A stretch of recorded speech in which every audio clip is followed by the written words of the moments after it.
নমস্কার বন্ধুরা, SB academic সেন্টারে প্রত্যেকটা ছাত্রছাত্রীকে স্বাগত। দেখতে পাচ্ছ আজকে আমি তোমাদের মাধ্যমিকের রায়মার্টিন প্রশ্নবিচিত্রা সলভ করাচ্ছি ক্লাস 10-এর 2027 সালের বইটা। যারা মাধ্যমিক পরীক্ষা দেবে তাদের জন্য volume 1 first and second summative evaluation test, এই বইটা সলভের জন্য প্রচুর ছাত্রছাত্রী রিকোয়েস্ট করেছে। আজকে তোমাদের যেটা সলভ করাবো সেটা জীবন বিজ্ঞান সলভ করাবো। দেখতে পাচ্ছ জীবন বিজ্ঞানটা সলভ করাবো। তো আজকে যেটা সলভ করবো জীবন বিজ্ঞান, ঠিক আছে।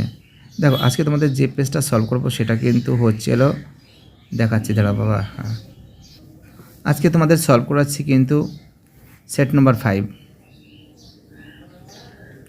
গাজল HNM হাই স্কুল HS। দেখো এই যে স্কুলটা আছে, এই স্কুলটা সলভের জন্য প্রচুর ছাত্রছাত্রীর একটা রিকোয়েস্ট ছিল। সেই রিকোয়েস্টের কারণেই মধ্যকথা সলভ করতে এসেছি আমি।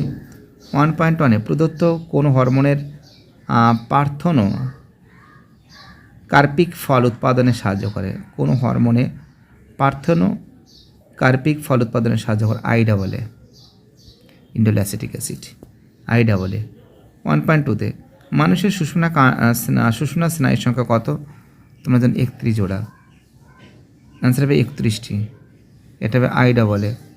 প্রদত্ত কোন হরমোন প্রার্থনো কার্পিক ফল উৎপাদনে সাহায্য করে? আইডা বলে। মানুষের সুষুম্না স্নায়ুর সংখ্যা কত? 31 জোড়া, 31টি। পরের প্রশ্ন 1.3-তে গ্যাসের উদ্ভিদের গ্যাসীয় হরমোন হলো, অ্যান্সার হবে ইথিলিন। উদ্ভিদের গ্যাসীয় হরমোন কি? অ্যান্সার হবে ইথিলিন, ঠিক আছে, অ্যান্সার হবে ইথিলিন।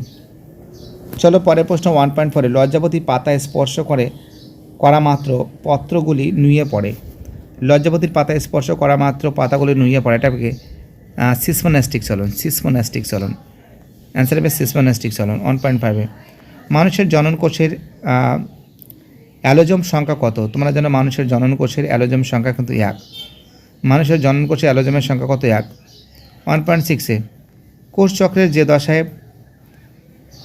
প্রতিলিপিকরণের কোষচক্রের যে দশায় প্রতিলিপিকরণের জন্য প্রয়োজনীয় প্রোটিন ও RNA সংশ্লেষ ঘটে তা হলো, অ্যান্সার হবে G1 দশায়। অ্যান্সার কী হবে? অ্যান্সার হবে G1 দশায়। অ্যান্সার কী হবে? G1 দশায়, ঠিক আছে। পরে বসো 1.7-এ সেন্টোমিয়ার বিহীন ক্রোমোজোমকে বলে? তোমরা জানো অ্যাসেন্ট্রিক ক্রোমোজোম, অ্যাসেন্ট্রিক ক্রোমোজোম বলে। অ্যাসেন্ট্রিক কী বলে? ক্রোমোজোম বলে। পরে বসো 1.8-এ সিলিয়া যে জীবের গমনাঙ্গ সেটি হলো প্যারামেসিয়াম। তো দেখো অ্যাকচুয়ালি কী বলো তো, ক্যামেরা তো রয়েছে না, ক্যামেরা থেকে বারবার করে তাকিয়ে রয়েছে না, চোখে খুব লাগছে বুঝলে, সেই জন্য মাঝে মাঝে উলট পাল্টা পড়ে নিই। বাট কোনো মাইন্ডে নেবে না, আশা করি আমাদের ছাত্রছাত্রীরা অনেকটা ট্যালেন্টেড আছে।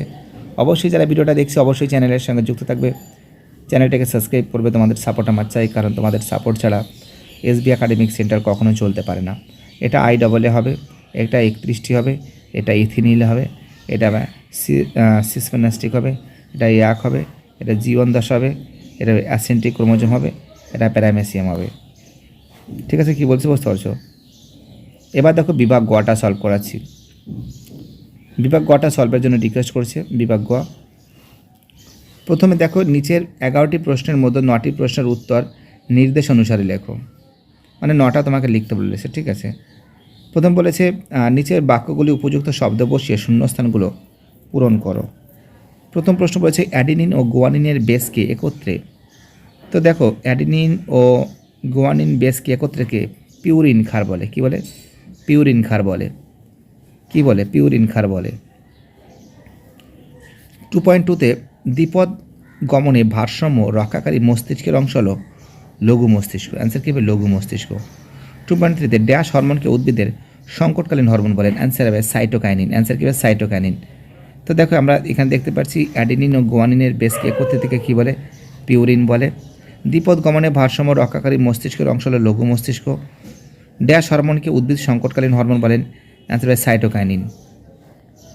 দেখো এইবার দেখো আমি তোমাদের সত্য মিথ্যা যেটা আছে এই সত্য মিথ্যাটা সলভ করে দিয়েছি, সুন্দর করে দেখতে থাকো। সত্য মিথ্যাটা হচ্ছিল নিচের বাক্যগুলি সত্য বা মিথ্যা নিরূপণ করে যে কোনো দুটি, 3টে আছে, 2টো লিখতে হবে, ঠিক আছে। হাসি কাশি হলো অভ্যাসগত প্রতিবর্ত ক্রিয়া। তো দেখো এটা ভুল আছে। পরের প্রশ্ন হচ্ছে ট্রাইসেপস হলো একটি এক্সেন্ট্রেশনের পেশির উদাহরণ। ট্রাইসেপস, এটা সত্য আছে। পরের প্রশ্ন দ্বিতীয় মিউটিক বিভাজন হলো সমবিভাজন, দ্বিতীয় মিউটিক বিভাজন, এটা হবে সত্য। অর্থাৎ আমরা দেখতে পাচ্ছি এই প্রশ্ন দুটো সত্য আছে, এটা মিথ্যা আছে। ঠিক আছে, এইবার দেখো আমি তোমাদের যে প্রশ্নগুলো সলভ করেছি সেটা কিন্তু দেখতে পাচ্ছ স্তম্ভ মিল, এক সেকেন্ড, স্তম্ভ মিলাতে হবে, যেখানে আমরা দেখতে পাচ্ছি যে এ স্তম্ভের সঙ্গে বি স্তম্ভের একটা মিল দেখাতে হবে। দেখো প্রথম বলছে টেলোমিয়ার, 2.7 বলেছে টেলোমিয়ার যেটা হবে এটা হবে অ্যান্সার হবে খ হবে। পুনিকর ডিএনএ, বামনত্ব কী হবে? বামনত্ব হবে ছিল জিএইচের কম ক্ষরণ হবে। দুটি নিউরনের সংযোগস্থল কী হবে? সাইনাপস হবে। অর্থাৎ আমরা দেখতে পাচ্ছি টেলোমিয়ার কী হবে? টেলোমিয়ার হবে পুনিকর ডিএনএ, বামনত্ব হবে কী হবে? জিএইচের কম ক্ষরণে, দুটি নিউরনের সংযোগস্থল হবে সাইনাপস হবে। ঠিক আছে, কী বলছে বুঝতে পারছো? দেখো এইবার দেখো এই যে প্রশ্নগুলো আছে সেগুলো তো তোমাদের বারবার করে আমি দেখিয়েছি, যেটা পিউরিন হবে, লঘু মস্তিষ্ক হবে, সাইটোকাইনিন হবে, এটা ভুল আছে, এটা ঠিক আছে, এটা ঠিক আছে। আর এটা তো বলেই দিয়েছি, টেলোমিয়ার হবে, এটা হবে, এটা 9, 7, 8। দেখো এবার তোমাদের যে প্রশ্নগুলো সলভ করাবো, এখানে বলেছে যে একটি শব্দে একটি বাক্যে উত্তর দাও, বিসাদৃশ্য শব্দটি বেছে লেখো। ACTH, GH, T4, TSH। তো তোমরা জানো এটা কিন্তু T4 হবে। অ্যান্সার কী হবে? T4 হবে। বুঝতে পারলে? অ্যান্সার কী হবে? T4 হবে। চলো আমাদের পরের প্রশ্ন 2.9।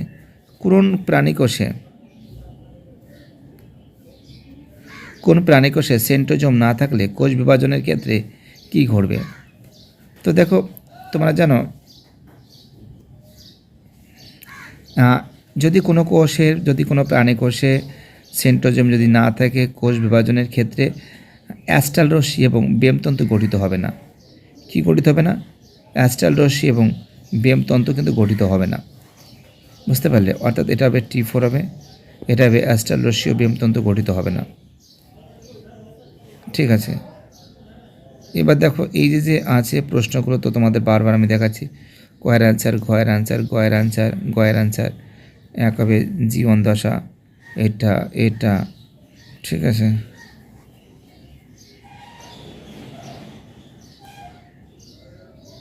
এটা পিউরিন হবে, লঘু মস্তিষ্ক হবে, সাইটোকাইনিন হবে, এটা ভুল আছে, এটা ঠিক আছে, এটা 2.9 হবে, এটা 7 হবে, এটা 8 হবে। ঠিক আছে, এটা হবে অ্যাস্টাল রশ্মি বেমতন্তু গঠিত হবে না, মানে এটা কিন্তু 2.11 অ্যান্সার আছে। তো যাই হোক, এই প্রশ্নগুলো সলভের জন্য রিকোয়েস্ট করেছিল, তার এখান থেকে দেখে নাও। তোমাদের কিন্তু চক্ষুটা খুব গুরুত্বপূর্ণ। এই যে এই প্রশ্নগুলো যেগুলো মার্ক করে দিচ্ছি, এই প্রশ্নগুলো একটু দেখে যাবে, এবং তার সঙ্গে তোমাদের চক্ষুটা খুব ইম্পর্ট্যান্ট আছে, এবং প্রোফেজ, ম্যাটাফেজ, অ্যানাফেজ এটাও ভালো করে ছবিগুলো কিন্তু তোমাদের কিন্তু দেখে যেতে হবে। দেখতে পাচ্ছ খুব সুন্দর করে সলভ করে দিচ্ছি। তোমাদের কিন্তু নেক্সট ডে কিন্তু আমি পরের যে সেট নাম্বার 6 হুগলি যে স্কুল আছে, হুগলি স্কুলটা কিন্তু সলভ করে দেবো, ভয়ের কোনো কারণ নেই। SB একাডেমিক সেন্টার তোমাদের সঙ্গে থাকবে, আশেপাশে আপদে বিপদে সুখে দুঃখে থাকবে। ভিডিওটি দেখার জন্য সবাইকে অসংখ্য ধন্যবাদ জানাই। বাইটাটা সবাই ভালো থাকবে, আর চ্যানেলের সঙ্গে যুক্ত থেকে চ্যানেলটাকে সাবস্ক্রাইব করে সমস্ত বন্ধুদের মধ্যে শেয়ার করবে। এটা আমার একান্তই অনুরোধ। সবাই ভালো থাকবে।